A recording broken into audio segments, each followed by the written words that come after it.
It's been a while since I was a student, but anti-2SLGBTQIA+ hate in Canadian schools isn't a new phenomenon. No, it's not. But educators now have an opportunity to create a safer classroom environment before gender-based violence shows up. A lot of queer and trans youth see school as an unsafe place, so it's important to make clear that you accept and affirm all your students and that your place is accepting and welcoming. We know inclusion is important, and there's some simple ways to start discussing this with your students. First, make sure everyone understands what 2SLGBTQIA+ inclusion is and why it's important. Hosting group conversations is a great way to get engagement, but be sure that you set guidelines for safety and respect.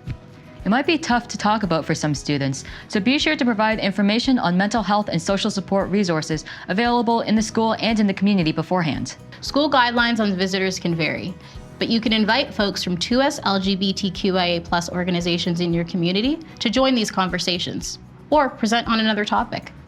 Exactly. And a lot of queer people can be great speakers on other topics, such as STEM or entrepreneurship.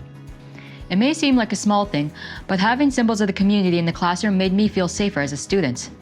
Incorporating pride flags or incorporating photos of racialized queer or trans people, especially those who aren't just victims, is huge. Queer people find success and joy and live a life filled with love. Their stories remind students that our community is valuable and equal to their straight peers.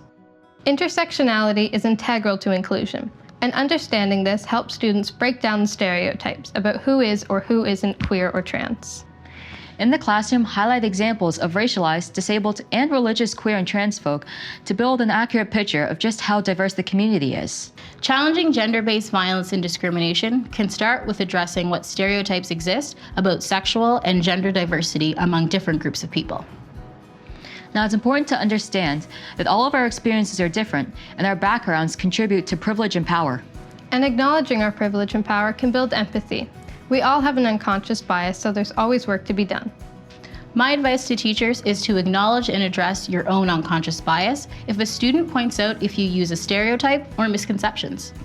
You can also continue to educate yourself by engaging in 2SLGBTQIA+ community groups that welcome teachers. So the recap, don't shy away from this topic with your students. Discuss it safely and respectfully. Create visibility that goes beyond victim stories and highlights just how diverse the community is. And finally, proactively challenge gender-based violence and discrimination by helping your students understand how intersectionality and stereotypes impact our understanding of each other.